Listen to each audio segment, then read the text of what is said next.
आता एक महत्वाची गोष्ट आपल्याला स्टडी करायची आणि ती गोष्ट म्हणजे काय आहे, डिस्टन्स ऑफ क्लोजेस्ट अप्रोच नावाची गोष्ट. Distance of closest approach. Distance of closest approach. आता डिस्टन्स ऑफ क्लोजेस्ट अप्रोच म्हणजे काय? सपोज हा एक न्यूक्लियस आहे. Okay, so this is a nucleus. ज्याचा ऍटॉमिक नंबर काय आहे? झेड आहे. आणि या न्यूक्लियसवर काय केलं आपण? एक चार्ज्ड पार्टिकल सर्टन कायनेटिक एनर्जीनं, सर्टन एनर्जीनं काय केलाय? फायर केलाय. ओके, न्यूक्लियस पॉझिटिव्हली चार्ज आणि हा पार्टिकल जो आहे तो देखील काय आहे? पॉझिटिव्हच आहे. म्हणजे हे दोन्ही पॉझिटिव्ह. ओके, आता न्यूक्लियस आणि हा पॉझिटिव्हली चार्ज पार्टिकल यांच्यामध्ये काय असणार आहे? रिपल्शन असणार आहे. आता चार्ज पार्टिकल जवळ येईल तसं काय होणार आहे? या रिपल्शनमुळे त्याची कायनेटिक एनर्जी कमी होत जाणार आणि फायनली कायनेटिक एनर्जी कुठेतरी येऊन काय होणार आहे? झिरो होणार आहे. आणि ज्यावेळी कायनेटिक एनर्जी झिरो येईल त्यावेळी तो चार्ज पार्टिकल रेस्ट मध्ये येणार आणि तिथून परत पाठीमागे जाणार. लक्षात येत आहे? तर जास्तीत जास्त न्यूक्लियसच्या जवळ किती येऊ शकतो त्याला काय म्हणायचं? डिस्टन्स ऑफ क्लोजेस्ट अप्रोच असं म्हणायचं. क्लोजेस्ट अप्रोच म्हणजे प्लस क्यू हा चार्ज पार्टिकल हाय व्हेलॉसिटीनं किंवा हाय कायनेटिक एनर्जीनं न्यूक्लियसकडे आपण फायर केला तर तो न्यूक्लियसच्या जवळ जाईल तसं कायनेटिक एनर्जी कमी होत जाणार आणि फायनली त्याची कायनेटिक एनर्जी काय होणार आहे? एका सर्टन डिस्टन्सला, न्यूक्लियस पासून एका सर्टन डिस्टन्सला काय होणार आहे? कायनेटिक एनर्जी झिरो होणार आहे. आणि कायनेटिक एनर्जी झिरो झाल्यानंतर जास्तीत जास्त न्यूक्लियसच्या किती जवळ आलेला आहे त्या डिस्टन्सला काय म्हणायचं? डिस्टन्स ऑफ क्लोजेस्ट अप्रोच असं म्हणायचं. आता हे डिस्टन्स ऑफ क्लोजेस्ट अप्रोच आपल्याला काढता आलं पाहिजे. आता nucleus distance of closest approach आपल्याला कसं काढता येईल? तर न्यूक्लियस आणि पार्टिकल ते दूरवर असताना त्यांचे काय येणार आहे? सुरुवातीला इनिशियल पोटेन्शियल एनर्जी येणार आहे. त्याच्यानंतर तो सगळ्यात जास्त जवळ आल्यानंतर distance of closest approach suppose काहीतरी डी असेल तर त्यावेळी काय असणार आहे? काहीतरी फायनल पोटेन्शियल एनर्जी असणार आहे. कारण दोन चार्जेस मधलं डिस्टन्स चेंज झालं की पोटेन्शियल एनर्जी काय होणार आहे? चेंज होणार आहे. तर इथं काय होणार आहे? वर्क डन होणार आहे. Work done is equal to initial potential energy minus काय असणार आहे? फायनल पोटेन्शियल एनर्जी असणार आहे. Work done is nothing but initial potential energy minus final potential energy. आता वर्क एनर्जी थेरमनुसार वर्क डन म्हणजेच काय असतं? चेंज इन कायनेटिक एनर्जी देखील असतं. म्हणजेच काय? Final kinetic energy minus initial kinetic energy. आता सपोज सुरुवातीला ते दोन पार्टिकल ग्रेट डिस्टन्सवर आहेत, व्हेरी लार्ज डिस्टन्सवर आहेत. त्याच्यामुळे इनिशियल पोटेन्शियल एनर्जी काय करणार आहे? आपण झिरो घेणार आहे. फायनल पोटेन्शियल एनर्जी किती होणार बघा? के Q1 Q2 divided by distance of closest approach. K Q1 Q2 divided by D he final potential energy होणार. फायनल कायनेटिक एनर्जी काय होणार आहे? झिरो होणार आहे. इनिशियल कायनेटिक एनर्जी म्हणजे काहीतरी के असेल सपोज अँड देअरफॉर केई असेल. केई इनिशियल कायनेटिक एनर्जी काय असेल? केई असेल. किंवा हे व्यवस्थित लिहूया. फायनल पोटेन्शियल एनर्जी असणार 1/4πε0 Q1 Q2 divided by distance of closest approach. Final kinetic energy 0 minus initial kinetic energy काय असेल? सपोज के असेल. ठीक आहे. अँड देअरफॉर काय मिळणार आहे आपल्याला? 1/4 रिलेशन मिळणार 1/4πε0 Q1 Q2 divided by D is equal to काय मिळणार आहे? कायनेटिक एनर्जी के मिळणार आहे. मग के ई लिहूया. कायनेटिक एनर्जी के ई मिळणार. आणि याच्यावरून distance of closest approach D बरोबर काय येणार आहे? Q1 Q2 divided by 4πε0 into kinetic energy.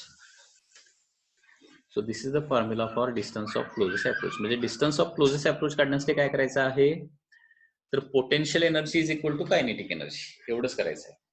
लक्षात येत आहे? डिस्टन्स ऑफ क्लोजेस्ट अप्रोचचा क्वेश्चन एक्झाम मध्ये आला तर काय करायचं आहे?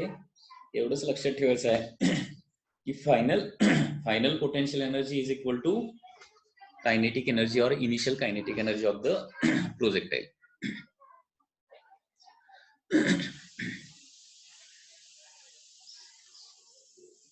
आणि इथे एक गोष्ट लक्षात ठेवा की डिस्टन्स ऑफ क्लोजेस्ट अप्रोच जर 0 झालं तर त्याचा मिनिंग काय होणार आहे, हा पार्टिकल न्यूक्लियसला जाऊन मर्ज होणार. डिस्टन्स ऑफ क्लोजेस्ट अप्रोच 0 झालं तर काय होतो, आपण फायर केलेला पार्टिकल त्या न्यूक्लियस मध्ये जाऊन मर्ज होतो आणि न्यूक्लियसचा ॲटॉमिक नंबर चेंज होतो आणि एका इलेमेंटचं कन्व्हर्जन दुसऱ्या इलेमेंटमध्ये इथं होऊ शकते. लक्षात घ्या. म्हणजे सपोज हा आयर्नचा पार्टिकल असेल, ॲटॉमिक नंबर काहीतरी सपोज काय असेल 58 काहीतरी आहे आणि हा अल्फा पार्टिकल असेल. असे अनेक अल्फा पार्टिकल आपण न्यूक्लियसमध्ये फायर केले आणि डिस्टन्स ऑफ एवढ्या कायनेटिक एनर्जीनं फायर केले की डिस्टन्स ऑफ क्लोजेस्ट अप्रोच 0 झालं. अनेक अल्फा पार्टिकल त्याच्यामध्ये टाकले आणि ॲटॉमिक नंबर काय केला आपण 92 केला. तर इथं काय होणार आहे, आयर्नचं कन्व्हर्जन गोल्डमध्ये होणार. Okay, iron is converted into the gold. याला आर्टिफिशियल ट्रान्सम्युशन असं म्हटलं जातं. ओके, ज्याच्यामध्ये एका इलेमेंटचं कन्व्हर्जन आपल्याला दुसऱ्या इलेमेंटमध्ये करता येतं. त्याच्यासाठी आपल्याला झेड चेंज करावा लागणार, ॲटॉमिक नंबर चेंज करावा लागतो. म्हणजे ॲटॉमिक नंबर चेंज करण्यासाठी न्यूक्लियस चेंज करावा लागतो.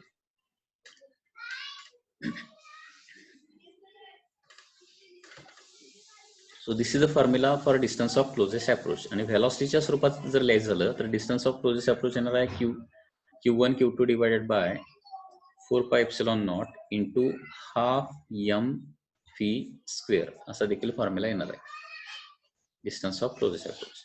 तर डिस्टन्स ऑफ क्लोजेस्ट अप्रोचला फॉर्म्युला क्वेश्चन जर आला तर काय लक्षात ठेवायचं, potential energy, final potential energy is equal to काय करायचं, initial kinetic energy.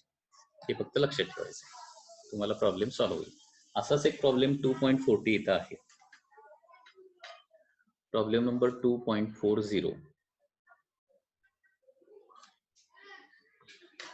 Alpha particle with kinetic energy 10 mega electron volt. एक अल्फा पार्टिकल आहे,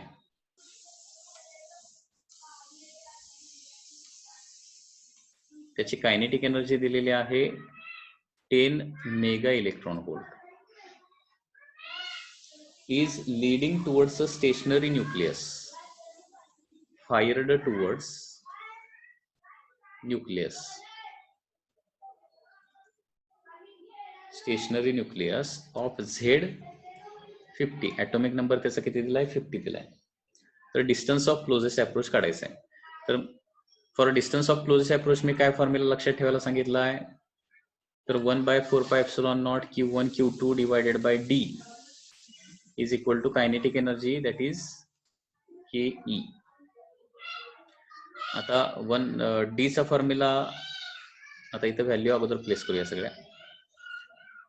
1/4πε0 ची व्हॅल्यू येणार 9 × 10⁹. Q1 म्हणजे आता इथं दोन चार्जेस म्हणजे काय असणार आहे, एक अल्फा पार्टिकलचा एक चार्ज आणि दुसरा न्यूक्लियसचा एक चार्ज. अल्फा पार्टिकलचा चार्ज किती असतो, 4e असतो. 2e 4e नसतो, 2e. कारण अल्फा पार्टिकल म्हणजे 2 प्रोटॉन 2 न्यूट्रॉन असणारा न्यूक्लियस. अल्फा पार्टिकल म्हणजे माहिती आहे ना, it is a one nucleus which is having 2 protons and 2 electrons. आणि त्याच्यामुळे त्याच्यावर चार्ज किती असणार आहे, 2 × 1.6 × 10⁻⁻19. हा झाला Q1. Q2 म्हणजे हा न्यूक्लियस आहे ज्याचा ॲटॉमिक नंबर 50 आहे. ॲटॉमिक नंबर 50 म्हणजे इथं 50 प्रोटॉनचा चार्ज असणार आहे. 50 प्रोटॉनचा चार्ज म्हणजे 50 × 1.6 × 10⁻⁻19 divided by distance of closest approach is equal to kinetic energy किती दिली, 10 मेगा म्हणजे 10⁶ आणि इलेक्ट्रॉन व्होल्ट आहे. आता इलेक्ट्रॉन व्होल्टचं LHS जूलमध्ये, RHS देखील जूलमध्ये करावं लागणार. इलेक्ट्रॉन व्होल्टचं जूलमध्ये कन्व्हर्जन करण्यासाठी 1.6 × 10⁻⁻19 मल्टिप्लाय करावं लागतं. आता याच्यामध्ये होणार काय, इकडचं एक 1.6 × 10⁻⁻19 1.6 × 10⁻⁻19 cancel. Okay, so D is equal to RHS ला घेतो, फक्त D ला फक्त RHS ला घेतो. इथं काय होणार बघा, आता 9 × 2 × 1.6 म्हणजे 3.2.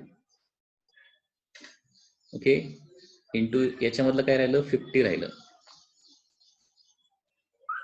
इंटू 10ची पॉवर न्यूमरेटरला किती राहिली, -10 राहिली, बरोबर. 9 into 3.2 into 50 and divided by इकडची साईड आता काय येणार आहे, 10 इंटू 10⁶ डिवाइड होणार. So distance of closest approach किती येणार आता हे, 0 0 कॅन्सल, 9 3.2 ला मल्टिप्लाय केला किती होणार,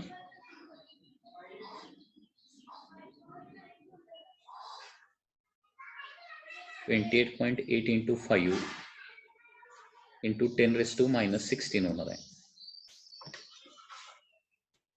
so D is equal to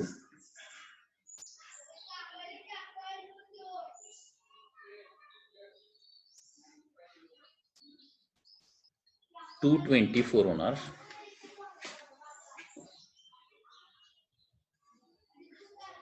बरोबर आहे ना.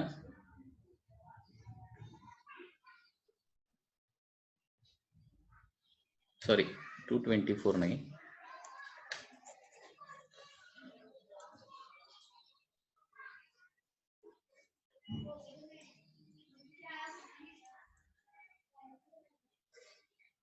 $144 होणार. 144 इंटू 10⁻16 मीटर. म्हणजे डिस्टन्स ऑफ क्लोजेस्ट अप्रोच येणार 1.44 into 10⁻14 metre. So that is the answer. So जास्तीत जास्त अल्फा पार्टिकल जो आहे तो न्यूक्लियसच्या जवळ एवढ्या डिस्टन्सला जाणार आहे, 1.44 इंटू 10⁻14 मीटर. ठीक आहे.